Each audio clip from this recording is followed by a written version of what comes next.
Assalamualaikum warahmatullahi wabarakatuh, sahabat VGS semuanya. Di sini kami dari komunitas VGS 84 akan menjelaskan mengenai bagaimana sih cara pembuatan surface atau kontur pada Civil 3D.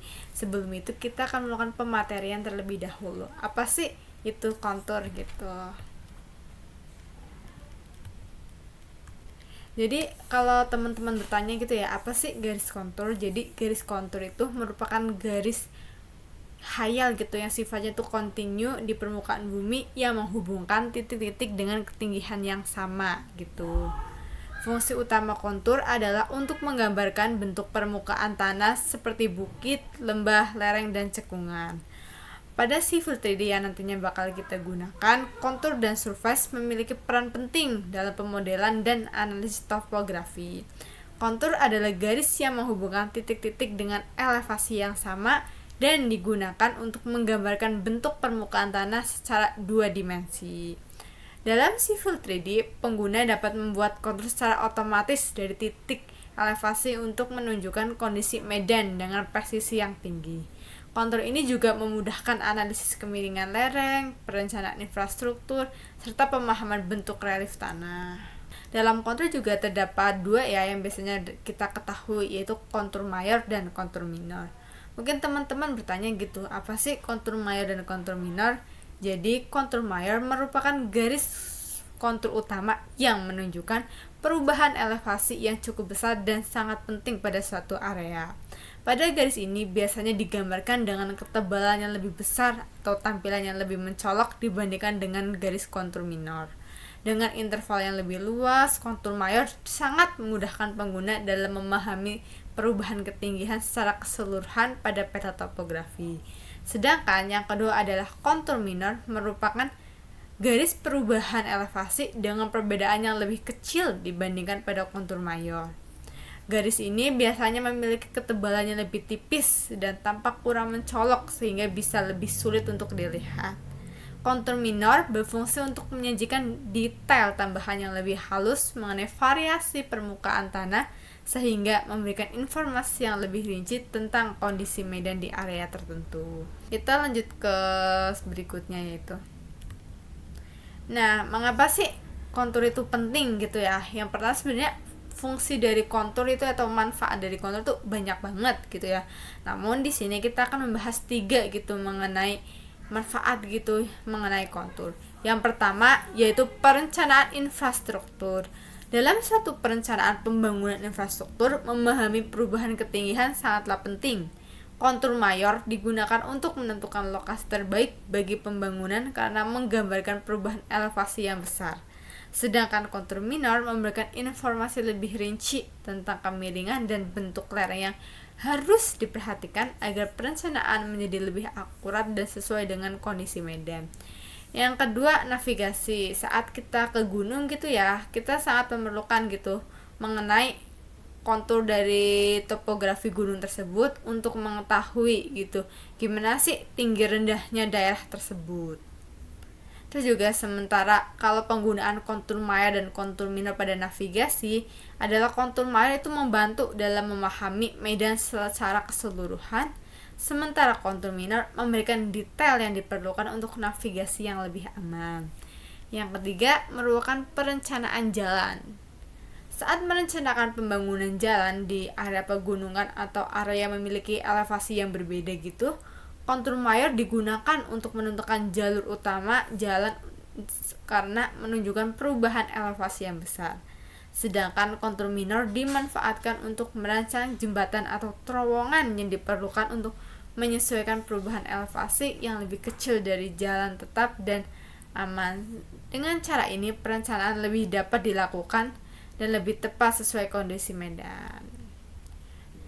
Nah, teman-teman semua, itu merupakan penjelasan gitu mengenai apa sih itu kontur serta penjelasan mengenai kontur minor dan mayor dan penggunaan.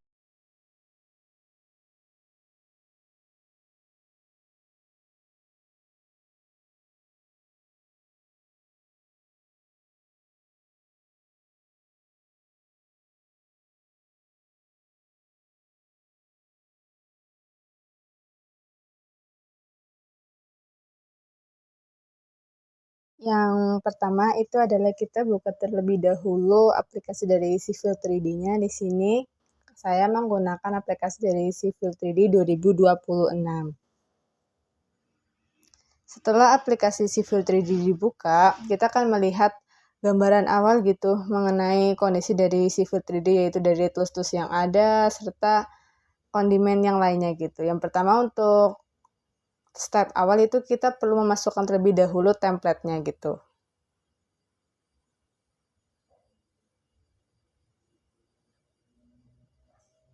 Pada template kita bisa ke menu si atau logo dari Civil 3D-nya terlebih dahulu gitu. Dan kita cari gitu template yang akan kita gunakan. Di sini saya sudah mempersiapkan template-nya pada penyimpanan yang udah saya tentukan gitu. Setelah itu, setelah file ditemukan, kita open. Dan tampilan pada Civil 3D-nya sudah terlihat gitu ya. Atau bisa dengan cara ke manage dan lalu ke reference gitu. Pada reference kita klik.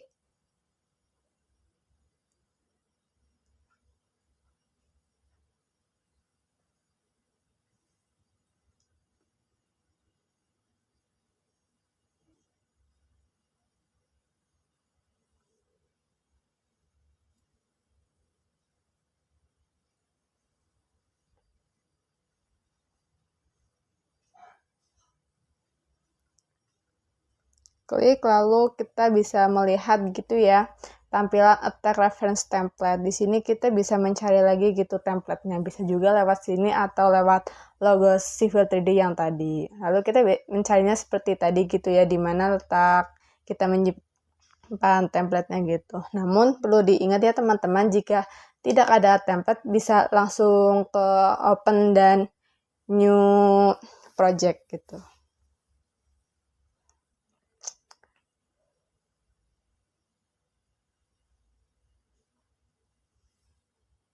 Setelah template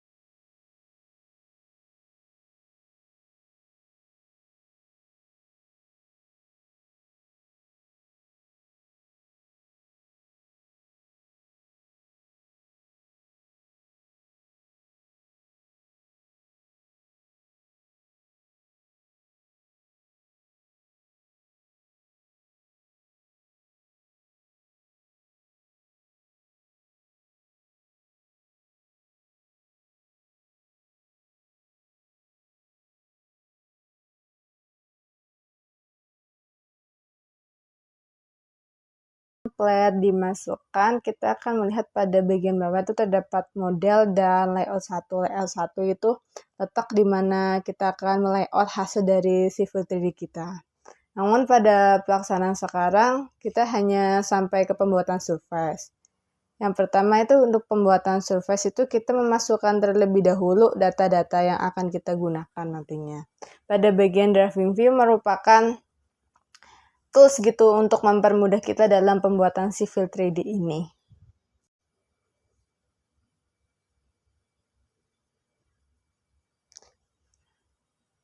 Untuk pembuatan memasukkan poin, pertama kita ke menu home, lalu kita ke poin, dan kita poin create tools. Kita klik. Di sini kita mencari terlebih dahulu poin yang akan kita gunakan nantinya ya, dengan cara kita klik terlebih dahulu import point, lalu pada tanda plus hijau kita masukkan gitu file poin yang akan kita gunakan nantinya. Gitu, di sini saya akan menggunakan file berupa data pengukuran dengan tipe CSV. Di sini kita bisa melihat pada file of type gitu ya, buat mempermudah kita mencari tipenya, tipe dari file kita. Lalu kita open. Nah, setelah kita menunggu open gitu ya, kita akan pada preview kita akan terlihat gitu data-data dari kita, karena tadi udah dilihat gitu ya dari Excel-nya gitu mengenai data yang digunakan itu formatnya seperti apa, nanti yaitu koma delimate gitu ya, dimana dibatasin oleh koma, kita Pada specific point file format, kita memilih format PNZD atau .delimited. Lalu kita klik add point to files group dan plus dengan menamai format point kita. Di sini aku akan menamainya gitu dengan nama surface gitu. Survey. Untuk point file format itu bisa beda-beda gitu ya, tergantung teman-teman mau apa. Lalu kita klik OK.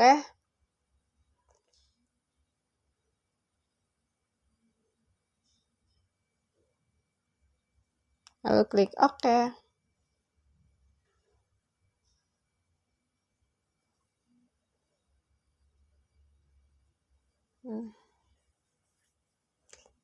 Ini disilang aja teman buat agar layarnya tuh bisa terlihat.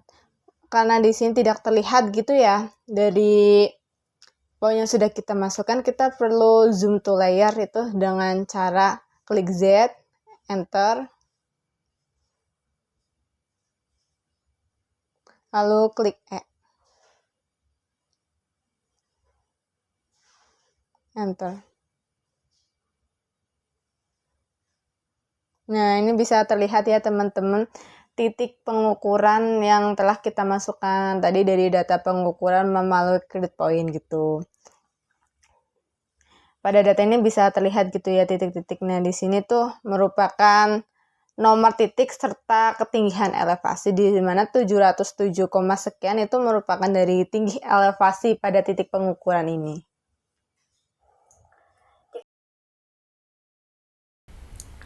Kita akan membuat surface gitu, yaitu dengan cara pada surface di sini kita klik kanan, lalu create surface. Setelah kita memasukkan data pengukuran tadi, untuk membuat surface atau kontur kita melakukannya dengan cara yang pertama ada klik surface, klik kanan, lalu create surface, lalu pada daerah sini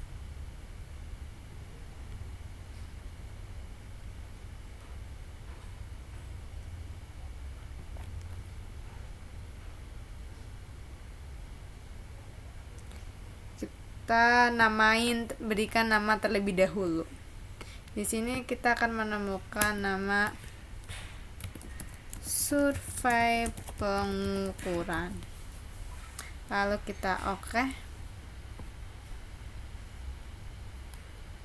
Nah, setelah itu